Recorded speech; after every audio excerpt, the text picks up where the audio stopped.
What's going on, everyone? Welcome back. Today, we've got another live fantasy football mock draft for you, but this time we will be doing it on ESPN. It will be a 12-team full PPR mock where we are drafting from the second overall position. So it should be pretty interesting. This is our first mock draft on ESPN, doing it on a different platform. So I do think the results will be a little bit different. But with that being said, we are on the clock here. And let's quickly make our selection. So as you can see, the rankings all over the place here with ESPN. Justin Jefferson just went. We're going to keep this simple. We're going to take Christian McCaffrey. He is number 101 in our rankings in full PPR.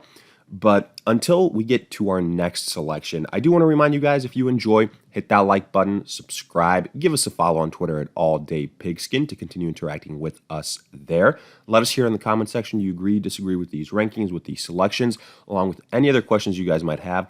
We will do our best to answer them all. But with that being said, let's get back into this thing, because I do think there is a lot to break down here with these rankings. You know, up until now, we've been doing a lot of our drafting on fantasypros, and I do think that's probably a little bit more accurate. It's updated more frequently. It's a little bit more realistic. Now, obviously, things are going to change a lot between now and August, now in September. But, you know, in my opinion, Justin Jefferson shouldn't be going first overall, even if it's PPR. You know, Christian McCaffrey shouldn't have been ranked like 6th overall. Cooper Kupp shouldn't be going 4th overall. Jamar Chase shouldn't be going 5th overall.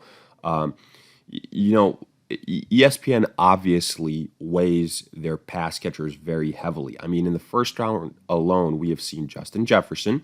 We have seen Cooper Kupp, Jamar Chase, Tyreek Hill, Travis Kelce, Stephon Diggs, and Devontae Adams. I believe that's 7 pass catchers. So, you know, compared to some other draft platforms, the difference here is that you're going to get some very quality running backs drop to you in the second round, especially if you are, you know, drafting in the middle portion of the rounds. And it could definitely kind of impact your draft strategy. So whereas normally you might prioritize the running back position, here you go wide receiver a little bit earlier than normal, and then fill in the running back position afterwards. But, you know, kind of quickly breaking it down, in the second round, we see Saquon Barkley, CeeDee Lamb, A.J. Brown, Amon-Ra St. Brown, Josh Jacobs, Nick Chubb, Jalen Waddle, Ramondre Stevenson, Garrett Wilson, and Tony Pollard just went off the board.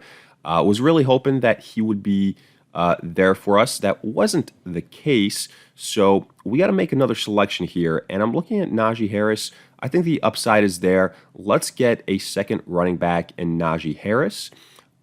So, again, very quickly, we are back on the clock, and I'm going to continue to go running back heavy. Breece Hall is still available. Like, Breece Hall is typically a very early on selection, and assuming he comes back from his, you know, from his injury, all good. I think it's a very quality pick at this point in time. So let's load up on the running back position. We already have Najee Harris to kind of prevent any worry about, you know, availability for Breece Hall, if you will.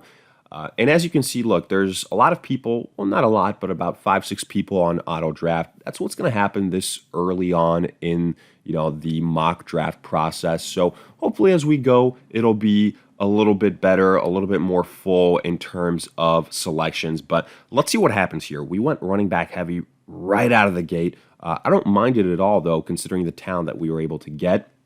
Let's, you know, again, kind of just show you the selections as it went. So in the first round, what I want to highlight to you is that run on wide receivers. I mentioned it.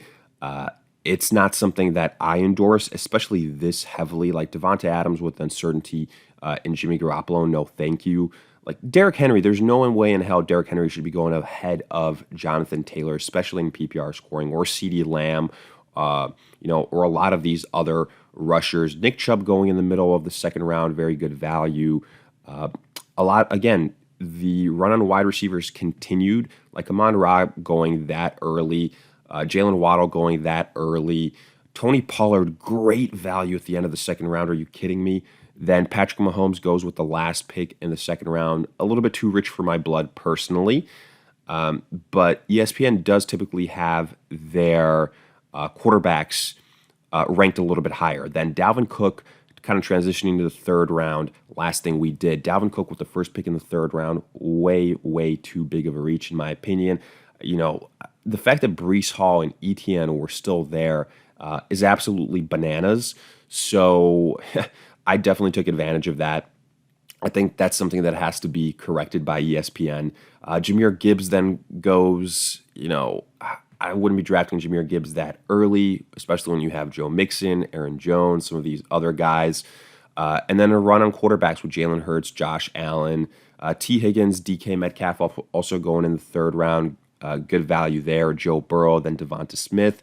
Then you see, kind of the next best group of players being selected in this fourth round. Now it's back to our pick here. So let's quickly make a selection.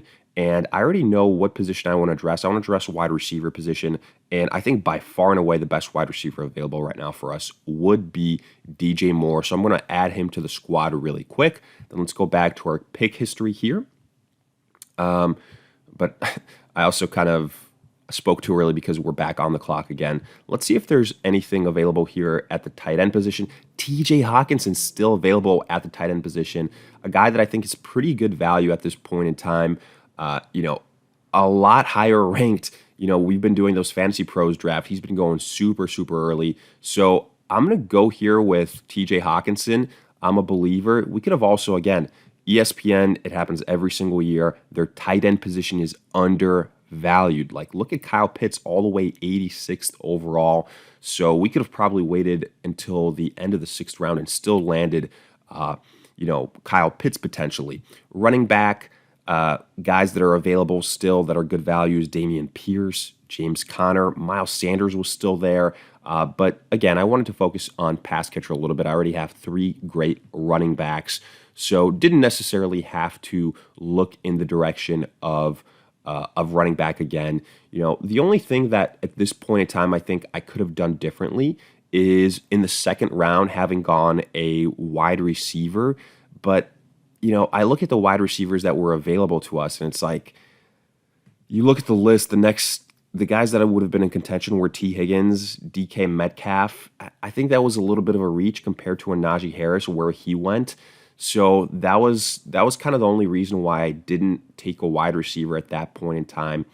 But again, I wanted to highlight the fourth round for you guys. I was really hoping that Calvin Ridley or Olave would fall to me so that then I could get DJ Moore and Ridley or DJ Moore and Olave. Didn't quite happen, unfortunately. Oh well. Alvin Kamara going pretty early on.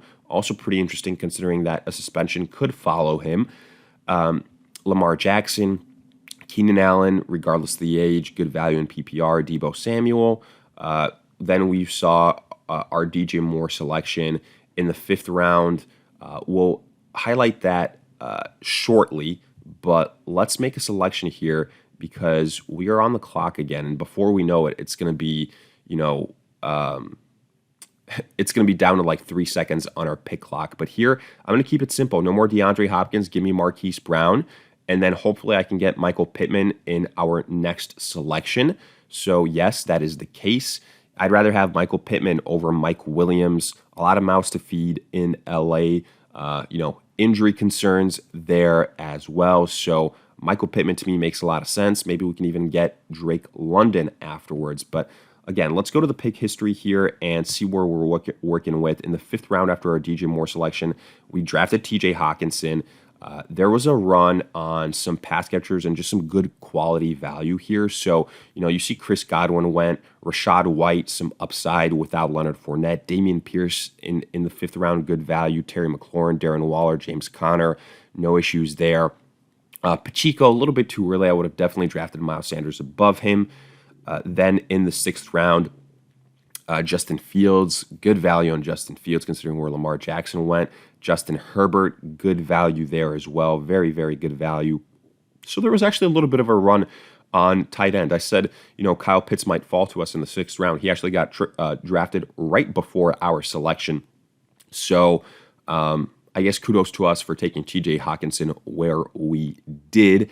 And then obviously, ESPN hasn't quite updated maybe the rankings of Marquise Brown without DeAndre Hopkins. I realize that Kyler Murray is probably going to start off the year not playing, but still, Marquise Brown in PPR formats is going to see so many targets that I feel like you have to draft him. And then Michael Pittman, even potentially with Anthony Richardson throwing the football, I think he's still a very good value. So I really like how we rebounded at the wide receiver position after having gone running back heavy. So kudos to us there. And again, considering it's a 12-team league, what else kind of stands out in the 7th round? Samaje Perine going pretty early there. Drake London lasts until the 81st pick overall. Let's see what we can do here. I'm kind of curious what's available to us at the quarterback position, if it's anything crazy. So not necessarily, you can see that the top guys have been selected. At this point in time, I'd probably lean going, I'll just lean going Tua, getting a quarterback, and then going a high upside quarterback afterwards. Let's see if there's anything left at the running back position that I really like. Not necessarily. There's a couple of backups here that they're intriguing. Wide receiver, Jordan Addison, Minnesota, playing opposite Justin Jefferson is kind of intriguing for me. I'm not going to lie to you guys. Even if he's a rookie, I think he's got some nice upside. So I'm going to snag him here, and then we'll see what happens. Tight end, we already had TJ Hawkinson, so I wasn't super pressed to take another tight end. If we did, it probably would have been Kmet or Gerald Everett. Greg Dulcich also still very good value. I think he should be ranked a lot higher personally. But again, let's go back to the pick history kind of round by round. Michael Pittman here went in the 7th round with our pick there. Then Daniel Jones, Mike Williams, Lockett, Kirk Cousins, James Cook, Drake London, good value. Deshaun Watson, not bad value either. Some more tight ends in Njoku and Evan Ingram. In the 8th round, Ayuk, Jeff Wilson, Christian Kirk, Michael Thomas, Brennan Cooks, good value. Jahan, Traylon Burks, Dak. I was really hoping Dak would fall to us so that I could get him instead of Tua. But oh well, we got Tua. We're going to pair him up with a solid, kind of backup quarterback, high upside type of guy. And at this point in time, we've kind of gotten to the defense's kickers. So I'm not going to extend this too much longer. A lot of auto picks. So, we do have the majority of our roster already constructed. So I think we can go ahead and kind of give it a solid grade. We've been going through the selections a little bit round by round. Again, quarterbacks, or I should say, defenses and kickers, not too much to break down there. So, we can talk about that potentially in a different episode.